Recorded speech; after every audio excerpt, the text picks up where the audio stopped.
Back in July of 2022, I bought the cheapest 2014 Hyundai Elantra in Australia. They normally cost about 11 to 12,000 Australian dollars, but I paid less than a third of that. But what exactly is wrong with it? Well, pretty much nothing apart from one small thing. So let's take a look at this really cheap Hyundai Elantra that I bought.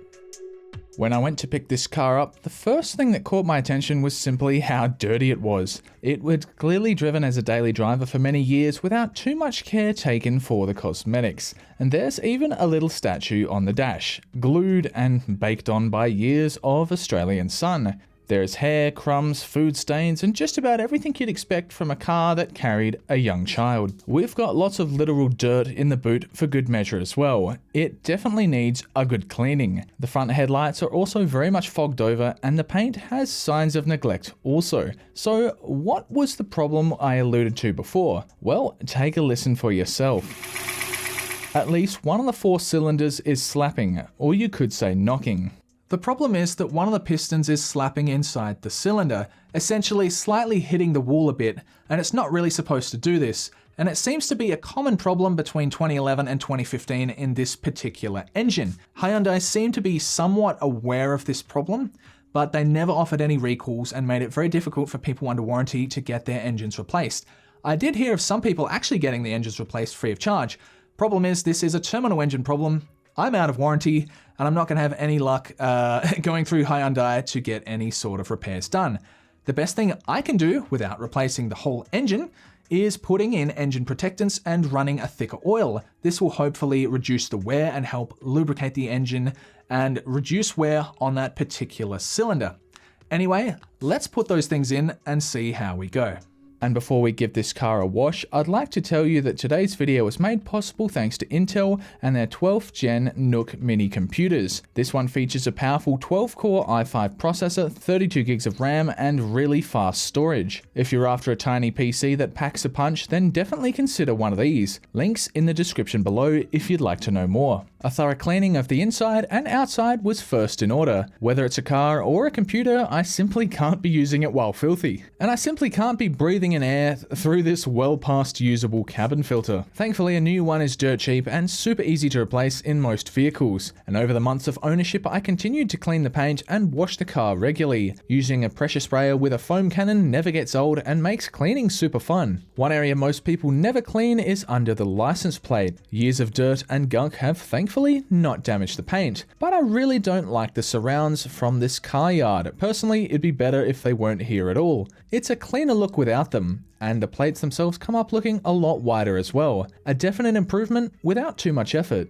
What did require a bit of effort and elbow grease were the fogged over headlights, which I masked up with tape. And I forgot to film the cleaning process, but as you can see, they looked pretty bad before, and afterwards, they look close to new again. And even after 4 months, they still looked really clean and hadn't become foggy again. After every wash, the car's paint seemed to improve in shine and color, and thankfully there is no fade anywhere on the surface. The only blemishes were 2 or 3 tiny chips which had some rust forming. I cleaned the spots, applied rust converter, and then some touch-up paint, and this was very effective even months later. But before I start to drive this around, my dad and I performed some much needed maintenance on the engine. The knocking isn't horrible, and I believe the owners sold it right after it started occurring, so we've got a chance to keep it running. First, we needed to work out which cylinder was at fault, starting by removing the ignition coils one by one, and quickly we determined that it was the 3rd cylinder at fault, as the knocking nearly completely went away with the fuel injector for cylinder 3 detached. The next step is draining the oil, and to get enough clearance we put the car up on stands. There will be a bolt at the lowest point of the engine, and once removed the oil comes out. It resembles mud, not exactly the color you want your oil to be. This is clearly something that needed to be done, and good oil should be a light amber color. My dad also assisted me with putting in a new oil filter. This cheap consumable part should be replaced with every oil change. First we put in the heavy duty oil stabilizer, the whole bottle full, as well as the bottle of anti-wear engine protectant. And finally, the actual engine oil, thicker than the original, to once again help extend the life of this already terminally damaged engine. And don't drink this stuff, even if it looks tasty. The first crank sounded pretty normal.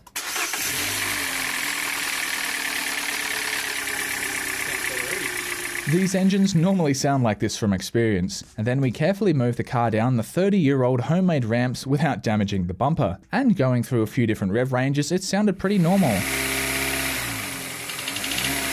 You only really hear the knocking at certain speeds, mainly at idle. Once it had warmed up and run for a while, we double checked the oil level, and it's right where it should be. It was only really audible at around 1000 RPM. What we've done is definitely a lot cheaper than the thousands it would have cost to recondition the engine. I then looked after the car and drove it as my only vehicle for several months. And since it had been quite neglected, it did take many washes to get some of the water stains off. But overall, it's a pretty respectable looking car, which shared a mostly unchanged design from 2011 through to 2015, with long sweeping smooth lines and a lot of curves. Later model Elantras definitely have a sleeker, less bulbous design. And I personally like the look of this car, but it is right on the cusp of looking a bit old. It is definitely no longer a current model car. So what's it like to drive? Now when it comes to the drivability, this car is really smooth.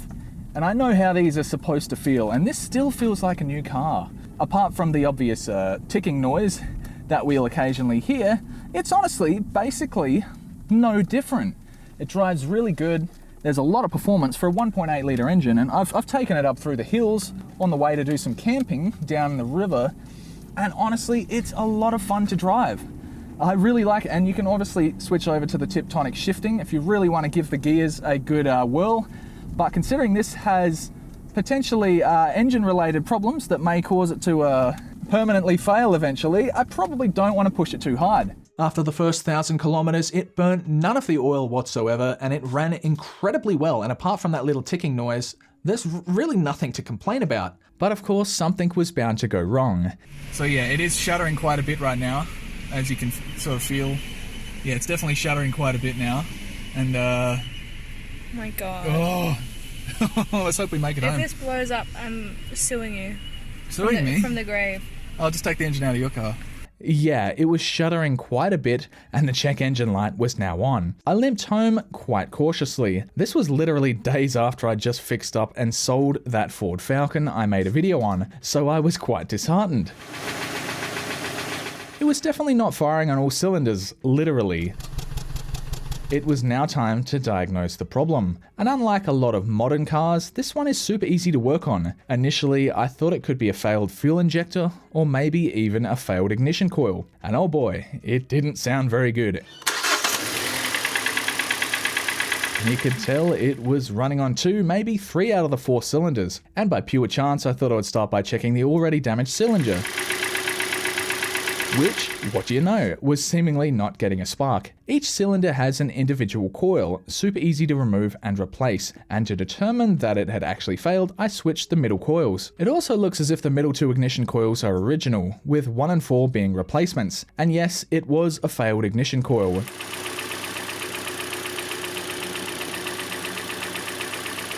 Cylinder 2 was now not getting a spark, and while we're checking out the ignition system, why not inspect the spark plugs? Well, that is really worn, and note the much larger gap compared to a new one. Having worn spark plugs makes it harder for an ignition coil to generate a spark, potentially leading to it failing prematurely. It looks as if all 4 of the spark plugs are original and definitely due for replacement. The replacement coil and 4 new spark plugs was little over $30, a simple repair that should keep it running for a long time. It now starts and runs normally, not violently shaking on 3 cylinders. The last thing to do was bolt down the ignition coils and reseat the also glamorous beauty cover. Combined city, hill and country fuel economy was a respectable 6.9 litres per 100, or about 35 miles per gallon. So yeah, this is a car that I honestly love driving. I've owned another one of these before, but I ended up selling it to my partner when I bought my van. But little did I know that the van life really wasn't for me. So I ended up coming back to another Elantra, be it 1 year older.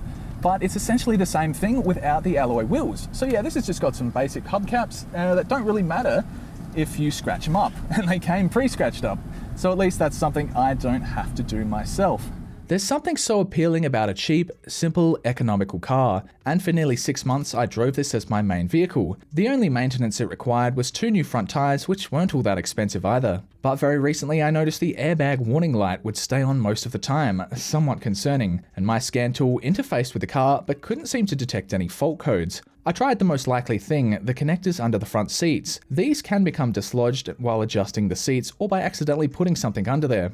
And for a few days, this seemed to actually stop the warning. However, the warning did eventually come back, and it was in my mind a good time to sell the car. I had my fun with it, and I could still make a good profit even in its current condition. This year we'll be building a house, and I won't have time to be messing around with old cars. Yes, this engine could last many more years, but I simply don't have the time to deal with it if it was to fail very soon. So I put it up for sale and disclosed any issues. I sold it for $1,500 more than I originally purchased it for, and I wouldn't have spent more than $350 for 2 tires, filters, parts, and consumables that I got at cost price thanks to AutoPro at Golden Grove. Also, if you're driving a 2011 through 2015 Elantra, or any Hyundai with the same 1.8 litre engine, change your oil regularly and use good quality full synthetic stuff. The piston slapping problem that happened with this engine could happen to any one of those cars, and doing this pretty simple maintenance should reduce the likelihood of it occurring in the future.